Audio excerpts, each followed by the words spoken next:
The Trixie Treatment. By Dwappy Chapter 16. Insecurity. Trixie. Wait. Darkness swallowed AJ once more. I thought I had to pick the right archway or something. Why am I being made to move on? I still got things to say. This place don't make no sense. Applejack could still remember what Twilight had said, even through the rising hurricane of emotion inside her. This was a place guided by thoughts. She would only be forced to move on if she or Trixie wanted it. So which one of us is the one trained to run away? Or is it both of us? She said that she. But Applejack stumbled through the blackness, reaching out for where the two Trixies were standing moments earlier. Nothing but a crunching beneath her hooves. Pine needles, fallen twigs, loam and bracken. As the light slowly rose, Applejack found herself in a forest. Looming trees surrounding her, blocking out the sky. Under the leafy roof it was hard to tell whether it was day or night. It's day. It's snowing outside. I'm sitting in Twilight's library. Don't forget we're here. Enough distractions. It took Applejack more than a minute to shake off her own feelings and focus on the task at hoof. Twilight's probably feeling the strain of keeping that spell going this long. I gotta keep moving. We'll sort all this out once we're done. We'll have a nice long chat. Just can't have any more distractions. Stay focused. Applejack suddenly halted. The silence of the forest was broken by something other than her hooves crunching on the turf. Some pony was weeping nearby. And it didn't sound quite like Trixie. Hello. She called out into the forest. The sniffling was hastily silenced. A small azure unicorn filly wearing a comically oversized wizard hat and matching star-spangled cloak reluctantly stepped out from behind a nearby tree. Trixie? Applejack couldn't help but wonder who else she had honestly expected to find inside her friend's mind. This Trixie could not have been more than 8 years old. She timidly withdrew as AJ approached, like a frightened animal. Hey, no need to be frightened of little Olmy, Sugar Cube. She treaded a touch more carefully and softened her voice. If this tiny Trixie ran, she could vanish amongst these trees and undergrowth in an instant, leaving AJ no closer to finding the fragment of the amulet. Trixie had a tendency to be a little foolish, but this was ridiculous. Was this her inner fool? Applejack took a seat and waited for the filly to come to her. She'd always prided herself in her ability to deal with foals. After a few moments of hesitation, the nervous unicorn filly drew closer of her own accord. I need to find my way to the heart, I think. Do you know how I can get out here? Tiny Trixie nodded. Trixie knows the way. She sniffed and then blew her nose on her cape. Despite her pretense that she needed to get this mission back on track, Applejack had desperately wanted to talk to Trixie a bit longer. But she could hardly discuss her feelings with the mare in such a state. Darn, if she isn't just the cutest little filly though. Climb up on my back, Sugar Cube, and we can go on together. Applejack dropped one knee, lowering her shoulder and offering it to Trixie. I bet you're as keen to get out of this scary forest as I am. Trixie's not afraid of the forest. There was actually a ring of truth to her denial this time. Trixie loves forests. The filly seemed to have regained some of her courage, and with a quick bout of kicking and scrabbling she had climbed up and was seated between Applejack's broad shoulders, broad in comparison to Trixie's miniature form at least. Trixie used to play in the forest all the time back before. The filly trailed off mid-sentence. Before her father passed away, whispered Applejack, and the filly buried her face in Applejack's mane in response. We moved to the city after that. No more forests. The filly mumbled into AJ's straw-colored hair. Applejack knew that pain all too well. But while she had had a network of friends, close and extended family to cushion the blow of losing her parents, Trixie had enjoyed no such relief. Nothing but bullies and abusers had awaited her. Trixie still sometimes puts pine needles under her pillow at night. This smell reminds her of home. The filly had rested her chin on top of AJ's head. "Are we going the right way?" asked Applejack. Every tree looked the same. "We aren't going anywhere. We're in Twilight's library. It probably doesn't matter if we walk forward or hold still. Moving around isn't what brings us closer to the heart." "Then what does?" Applejack halted once more. "You've been moving closer this whole time. How did you do it the last 2 times?" Trixie sounded like she already knew the answer to that question. "Kind, open and honest." Applejack paused for a moment and thought.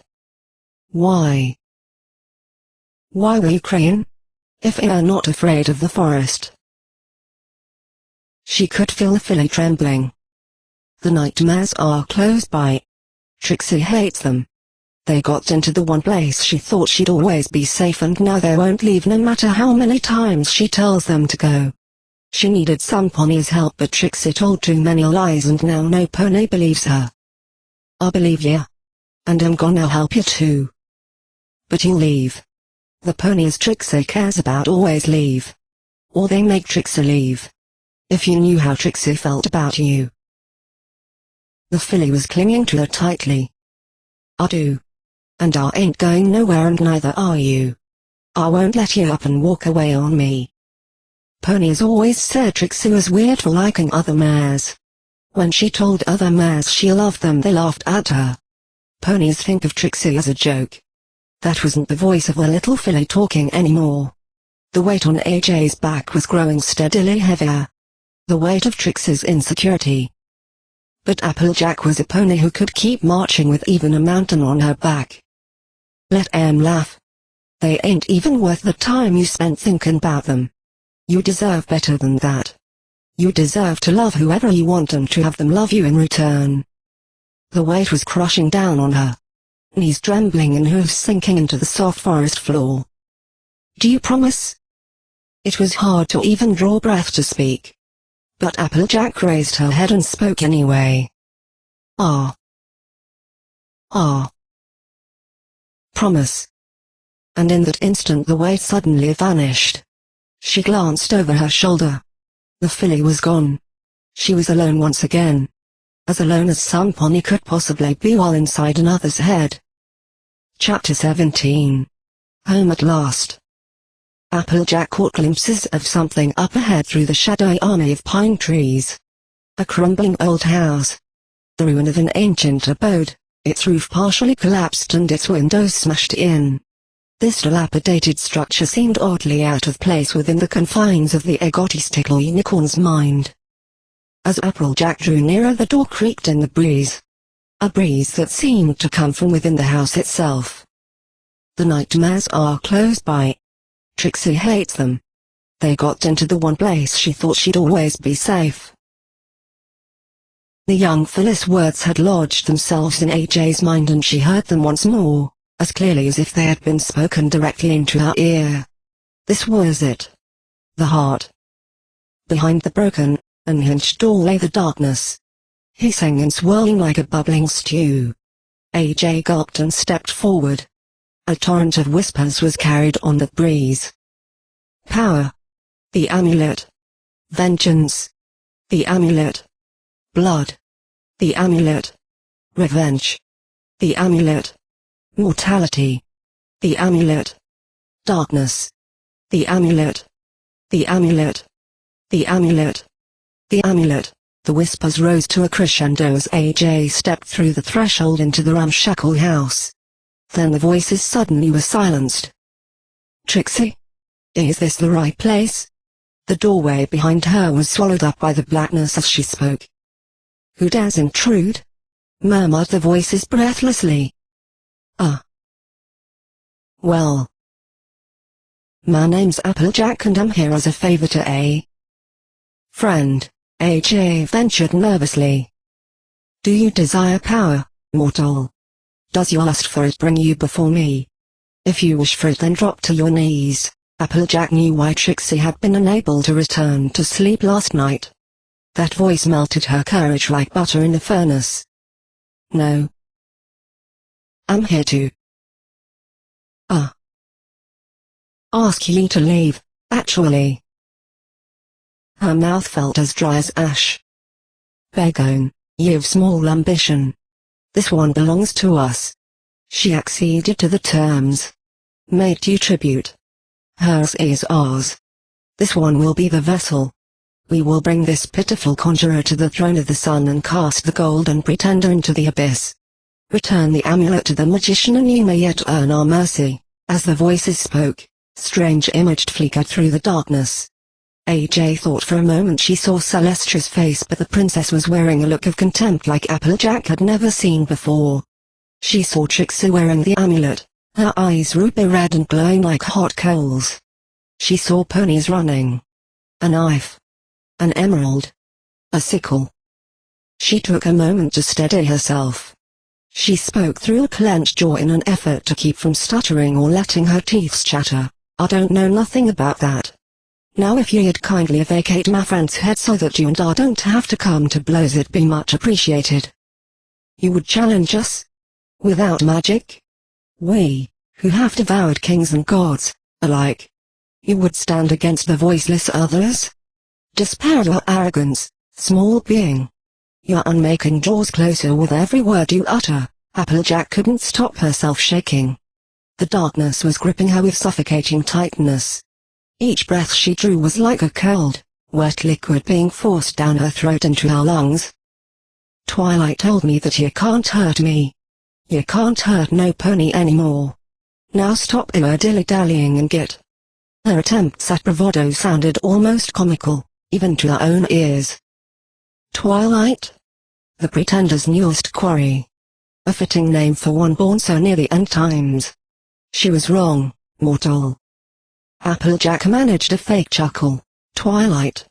Wrong about something involving magic and the like? I don't think so. Now get. The magician belongs to us.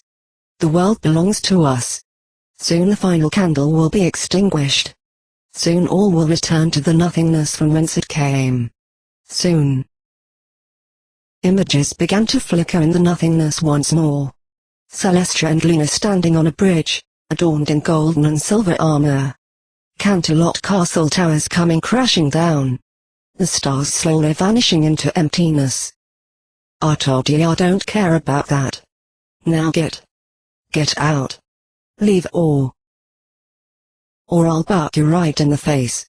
Applejack began staggering forward. The blackness was as thick as jam, but she dragged her hoofs forward.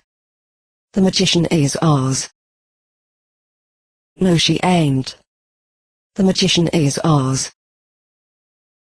I said no. The magician is ours. No.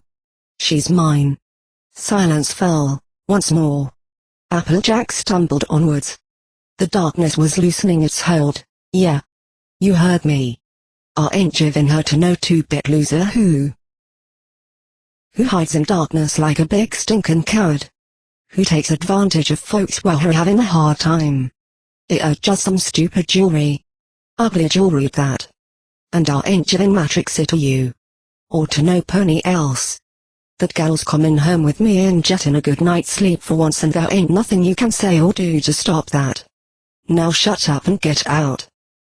The darkness suddenly stirred. It slowly poured past her. Gradually hastening till it was gushing out like some pony had pulled the plug on an entire ocean of inky water. As it retreated, the inside of the house became visible.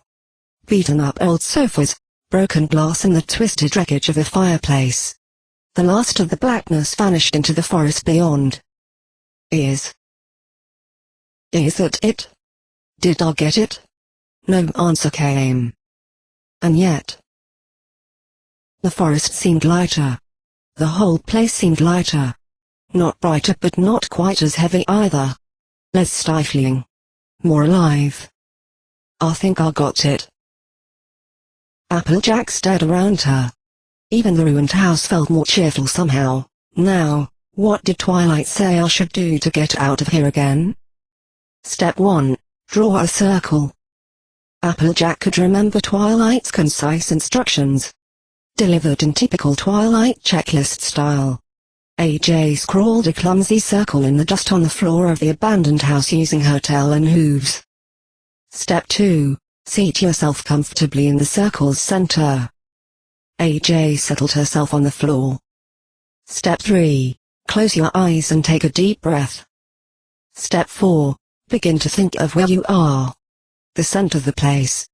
The feel of the air. Remember the temperature. Listen for the sounds. Bring yourself slowly back to reality with your 5 senses acting as an anchor. Step 5. Open your eyes. Chapter 18. The Trixie Treatment. Warmth. The scent of books. The sound of Spike, nervously pacing nearby. The feel of solid floorboards beneath her hooves. The crackling of the fire. Applejack opened her eyes. Golden Oak Library was just as she had left it. Trixie was still seated across from her, her eyes squeezed shut. Twilight, for her part, was wearing a look of gleeful satisfaction. It was a look that AJ had seen before. I just solved a particularly complex problem and will now get to subtly boast about it to the princess look. Good. Well done. Operation Trixie seems to have been a complete success, beamed the young librarian. Wow, Twilight.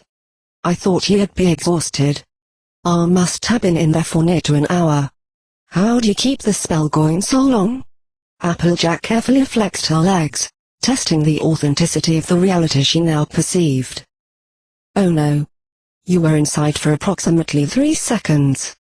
Thoughts, emotions and state transitions are processed remarkably quickly within the confines of the equine brain. Particularly with unicorns, due in part to most of the activity within the procantatio mens, that's the part of the brain that joins to the horn via a network of neurons that.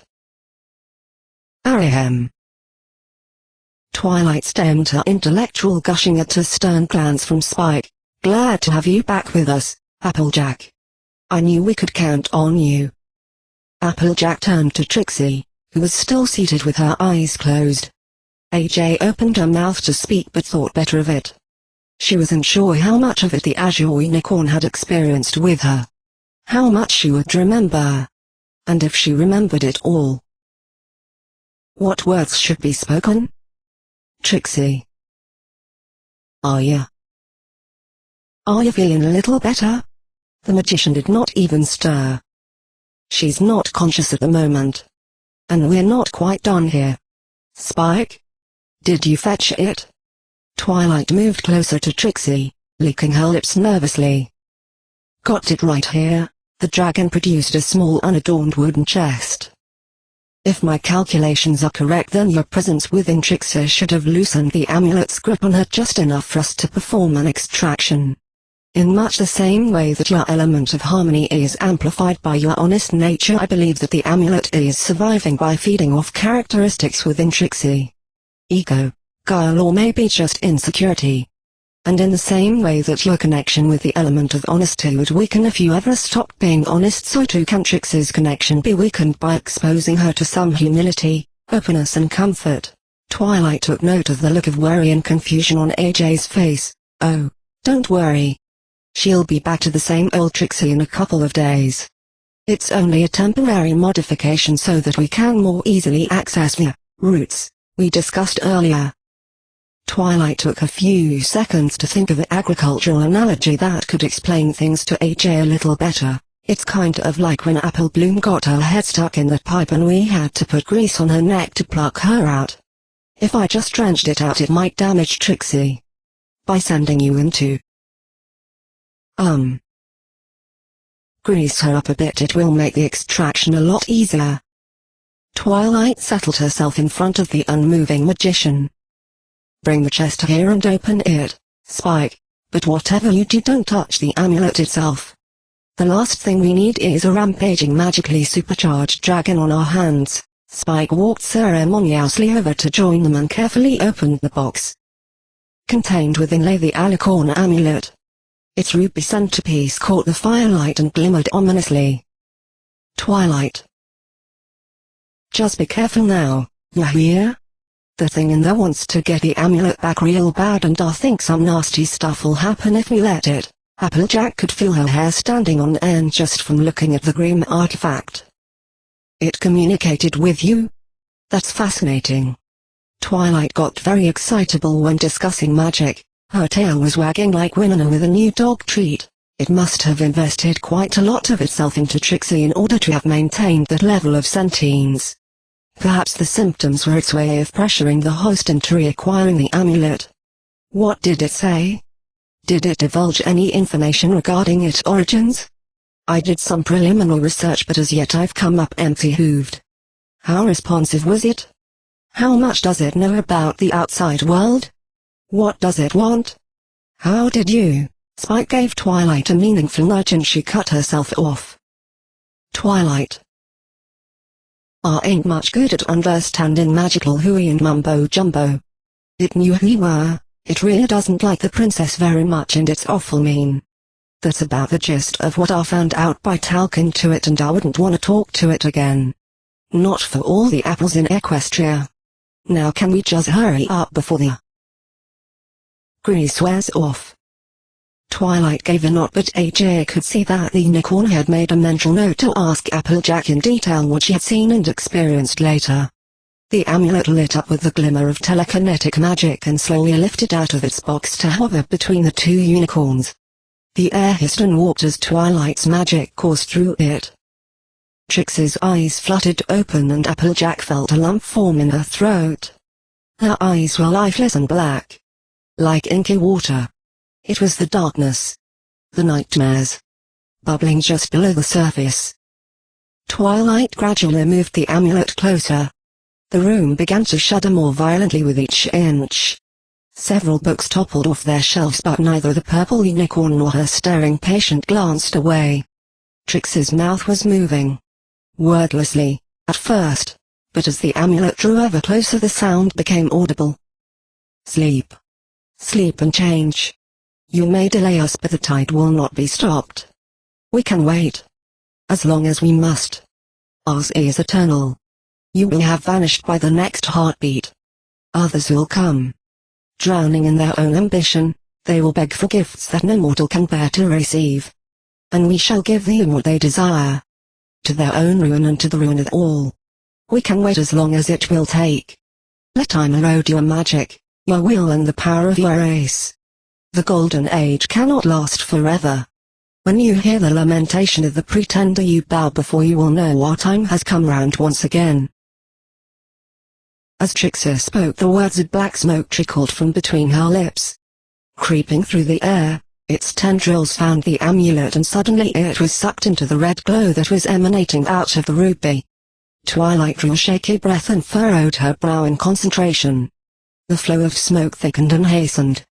Trixie's body twitched and shook as it gushed from her.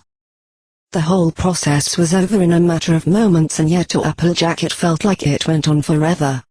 Finally, when the flow weakened and then gutted out, Applejack realized she had been holding her breath the whole time. Trixie slumped onto her belly. Is it over? Asked Applejack, her voice trembling. Chapter 19. Just kiss already. Okay. Twilight gave me a whole long list of do's and don'ts while we are still recovering, said Applejack as she folded up Trixie's cloak, placed her wizard hat on top of it, bundled the magician up in blankets and tapped her tightly into bed. You're to avoid using magic for a couple of days, avoid strenuous activity and get some sleep. The two had returned from Twilight's house in awkward silence. Applejack, for her part, still uncertain as to how much Trixie remembered of their mental journey together and slightly shaken by their final encounter with the amulet. Trixie had seemed to be working up the courage to say something, occasionally glancing at AJ out of the corner of her eye, as they trotted together back to Sweet Apple Acres. Upon returning to the farm, Applejack had tried to break the ice that had refrozen between them by busying herself pampering Trixie. So. Well, I should probably leave you to get some sleep. I've got some chores to catch up on and all. If you need anything just holler and I'll come a-runnin'. Anything at all? Applejack swallowed hard. Maintaining eye contact with Trixie was making her heart start thumping all over again. Dang it, gal, stuttering like a school filly. Get your darn priorities straight. Does it say, kiss Trixie, on Twilight's list? No. No, it sure as heck doesn't. Just go outside and help Mac with his chores. The cold air will help you clear your head. Trixie does need something. Trixie peeked out at AJ from her snug nest. Company. Trixie wants to talk to you. Applejack thought for a minute that her heart would jump out of her mouth and run right out the bedroom door.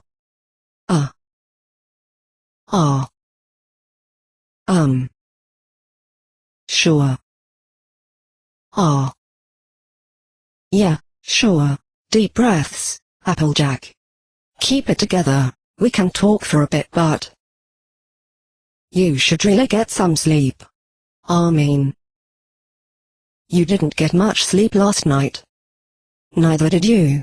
Trixie patted the bed next to her, inviting AJ to take a seat next to her on the bed. Ask it. Ask the question. Come on, dagnabbit.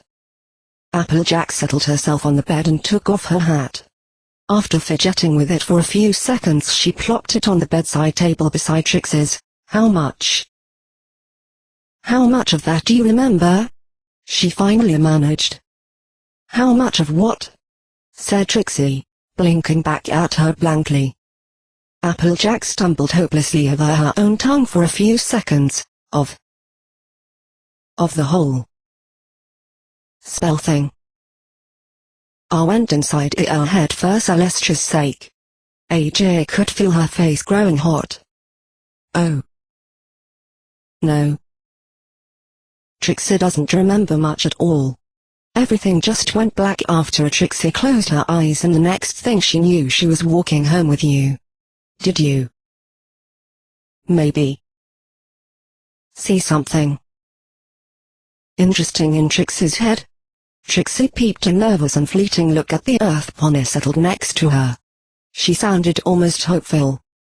Well, I saw all sorts of weird stuff, to be honest. At this, Trixie blushed bright red and retreated under the covers. I saw some kind of gloomy theater type place.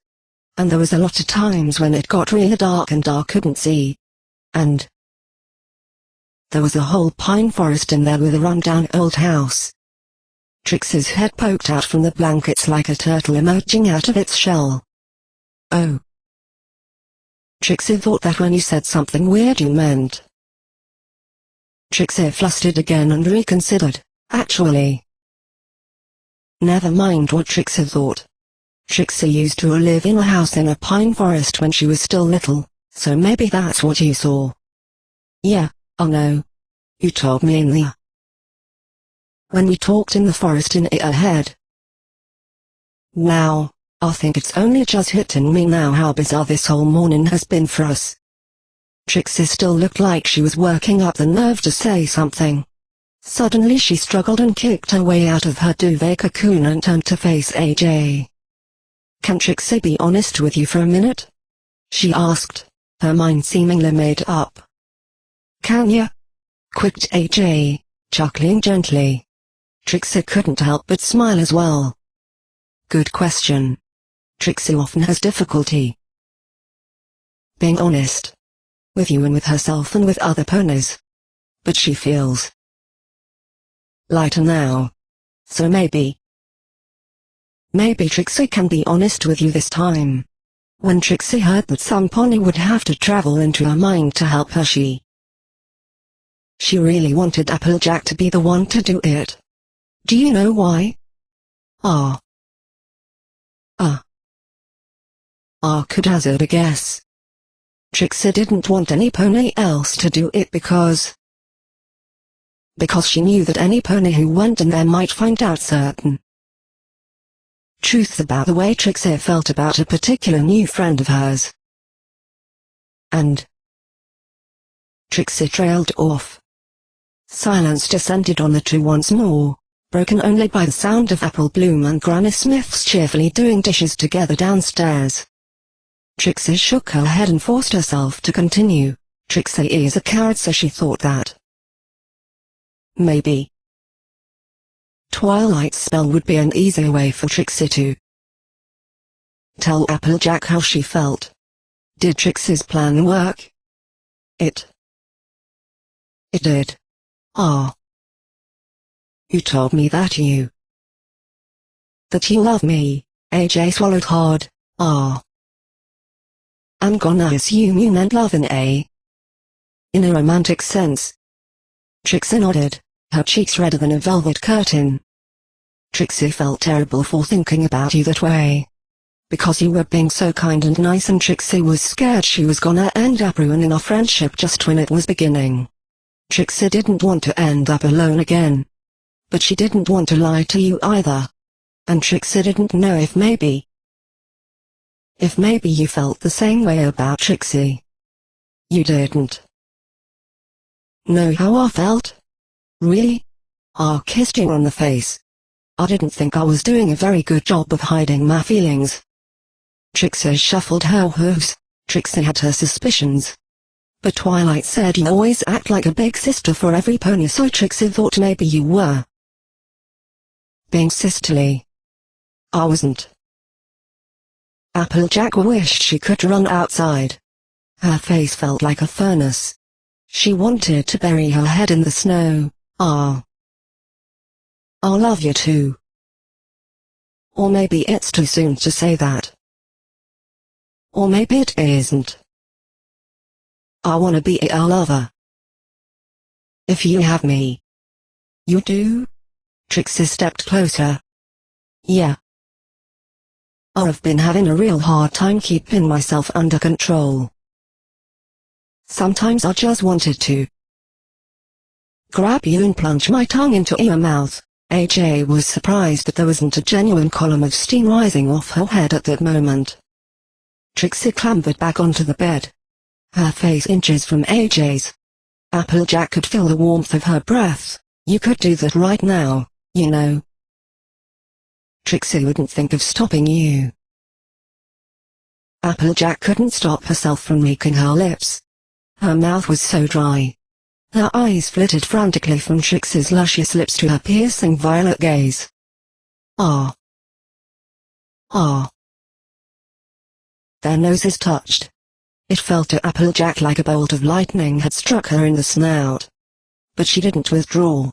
She couldn't.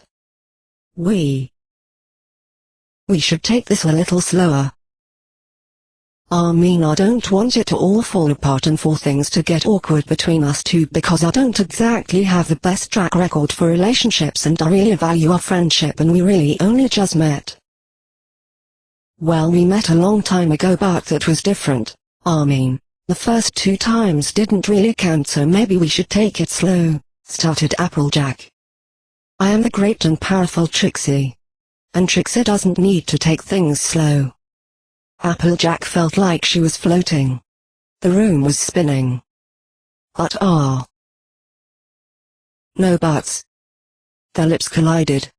Applejack felt all the tension that had been building over the past few days lift off her. She felt as if she had been walking around with a 10-ton weight around her neck, and now suddenly she was lighter than a Pegasus filly. She leaned a little more weight behind the kiss when suddenly Trixie withdrew. Whoa, Applejack toppled face first into Trixie's chest. Sorry. Trixie talks a big game, but she hasn't really got much kissing experience. Applejack laughed heartily and edged herself in closer. Well, I reckon we can work on getting you some experience. You'll be a real expert by the time the weekend rolls round. Now try and relax. Applejack plunged into a second attempt. Wrapping her arms around Trixie's slender shoulders, prying open the unicorn's lips and sending her tongue on a diving expedition. The two were lost in the heat of the moment, even as the snow fell outside. For the longest time the rest of the world seemed to melt away. The sound of heavy breathing filled their ears. All of reality reduced to 2 tongues wrestling and caressing. Suddenly, the unicorn retreated once again. Applejack giggled. Don't tease me too much, Sugar Cube. I can't hold back for another second. Trixie thinks you're going to have to. We have company. Applejack turned around. Apple Bloom was standing, slack-jawed, staring at the two of them from the doorway. In a flash the filly had vanished. The two listened to her hoofsteps thundering down the hall. Granny Smith. Granny Smith. Biggs is kissing that weirdo magician. Came the filly's cries. I knew it. I told ya. Dang it, Mac, get in here. Her sister's fallen prey to some unicorn's spell. Granny Smith's shrill voice drifted through the house. Ah, heck, hissed AJ, Can we put this on pause for a minute? I gotta go do some damage control. Trixie laughed. The great and powerful Trixie is always up for an encore. Applejack ran the hoof across her soft cheek and then took off after her sister. Apple Bloom, you get your butt back here or so help me. Trixie flopped back onto the bed and smiled. Not the arrogant sneer she wore when she was feeling insecure, not the forced grin she displayed when she wanted some pony to think that they hadn't managed to hurt her feelings, but instead she had a real smile. A smile warm enough to carry her through the rest of winter. Today had been a good day. Chapter 20. Epilogue. 2 weeks later. Applejack's eyes fluttered open. Most ponies around town were probably moaning and dragging themselves out of bed. But waking up early for winter wrap-up had never been particularly difficult for Applejack. She was a farm gal, she woke up early every morning for chores anyway. Waking up was one thing, but actually getting out of bed would be another thing entirely. The great and powerful Trixie was a snuggle sleeper. She had a tendency to cozy up to AJ during the night such that the Earth pony would often have to disentangle herself from the unicorn come morning. Trixie? She whispered, nudging aside a lock of cornflower blue mane and kissing the sleeping magician just below the horn. Trixie scrunched her nose. Im. Applejack? She murmured, her brow furrowing but her eyes still closed. I'm here, Sugar Cube. Time to wake up. We got a long day ahead of us. Nuh-uh. The trick to eating pine cones is to just start chewing and not stop, cause if you stop then you'll lose momentum. Here. Trixie will show you. Trixie nuzzled groggily against Applejack's chest and drifted back to sleep. Applejack stifled a giggle. Trixie didn't have nightmares anymore, but her normal dreams were plenty bizarre enough to make up for it. AJ tried playfully blowing into an azure ear. It twitched and a low grumble rose from Trixie. You awake, yet? Smiled AJ. Teasing Trixie was her absolute favorite pastime these days. She leaned forward and nibbled Trixie's ear gently. Gah. Trixie's legs squirmed around, kicking at the blankets. She slowly lifted her head and blinked blearily at AJ. Im. 5 more minutes, her head flopped back down again. Applejack grinned. Breakfast is ready, she said in a soft sing-song voice. Trixie lurched awake, scampered across the mattress like a wounded animal desperately fleeing a hunter and tumbled out of bed dragging the blankets with her. After a loud thump followed by a mad scramble she leapt to her feet. Good morning, Applejack. Come on. Breakfast is ready. Cried Trixie, excitably, wearing the blankets like a replacement for her usual cloak. That it is, she beamed warmly, and after breakfast I got something real fun for us to do together. You do? Trixie wriggled free of the blankets and trotted across the room to retrieve the new and improved cloak that Rarity had made for her last week. Excellent. And what marvelous things will you entertain Trixie with today? Well, today's winter wrap-up, so we're gonna spend the whole day working hard with no magic whatsoever. Applejack chuckled as Trixie blustered at this for a moment. Ram. Trixie forgot that was happening today. Trixie puffed out her chest. Well, Prepare to fall deeper in love with the great and powerful Trixie and her myriad of talents, because this unicorn is no stranger to hard work. Trixie hauled her caravan halfway across Equestria on her own. She can certainly handle a single day of wrapping up winter. Why, Trixie, in her magnificence, could probably wrap up winter single-handedly. Trixie waggled her eyebrows at AJ to let her know she was kidding. You really think you can handle it? You were struggling a little bit yesterday when you were helping me clear snow, said Applejack. A certain Samponi ran off to faucet the CMC first chance she got, if I recall correctly. Trixie blushed and shuffled her hooves. It'll be okay. Even boring chores can be fun. As long as we can do them together. Applejack leapt off the bed and swept Trixie into her arms. You're too darn cute sometimes, you know that? I think I'm starting to reconsider a request for 5 more minutes in bed. Can't resist Trixie's charms, huh? The great and powerful MMPH. Applejack shut Trixie up with a deep kiss. It was going to be a long day and AJ needed to recharge her emotional batteries with copious amounts of Trixie. Ahem. Applejack reluctantly pulled away. Dang it, Mac. How many times I got to tell you not to come barging into my room? Big Macintosh sheepishly withdrew the head he had poked into the bedroom. Came to tell you breakfast's ready, said the stoic red stallion from the hall.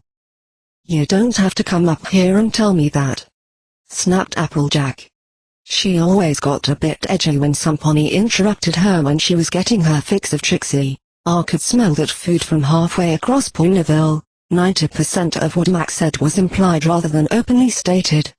Applejack knew full well that the real reason he was up there was to badger her to get ready for wrap-up, because he knew if she had her way she might end up lying in bed with Trixie for another hour. Come on, Sugar Cube, let's get moving. Trixie. Trixie. Trixie. Apple Bloom scampered into the room at her usual breakneck pace. Snips and Snails asked me to ask you if you could teach them more magic tricks, and I said I would, but only if me and the Crusaders could come too, cause we wanted to pick a team of Crusader magicians. Any pony else wanna come barging into my bedroom? Asked a rather frizzled AJ. Granny Smith's wrinkled face poked in through the door. How much longer are you two other birds gonna take? Your pancakes are jetting cold. Applejack sighed. She'd have to spend the night in Trixie's caravan again if she planned on securing even an iota of privacy for the two of them. Apparently Trixie's not allowed to use magic for the whole day, but maybe she can teach you lots some card tricks tomorrow when the sun comes out, laughed Trixie as she trotted downstairs with the rest of them, glancing over her shoulder and tossing a wink AJ's way. Ow. But winter wrap-up is so boring, whined Apple Bloom. Tell me another story so I'll have something to entertain the rest of the Crusaders with later. Him. Did Trixie ever tell you about the snowmare? Their cheerful voices faded away as they marched downstairs. Applejack dug her scarf and another one for Trixie. She paused. Was she forgetting anything? Trixie's hat. She plucked it off the hook and paused for but a moment to stare out the window. Beyond the misted pane lay all of winter waiting to be cleared. Sweet Apple Acres was covered by a thick blanket of snow that shone bright and crisp, despite the sun not having risen yet, as the lights of the farmhouse played on its surface.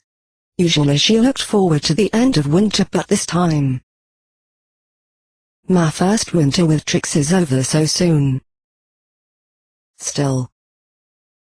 I'm sure by the time winter comes round again next year I'll have plenty of new stories to tell. You all had better not have started those pancakes without me or there'll be heck to pay. The end.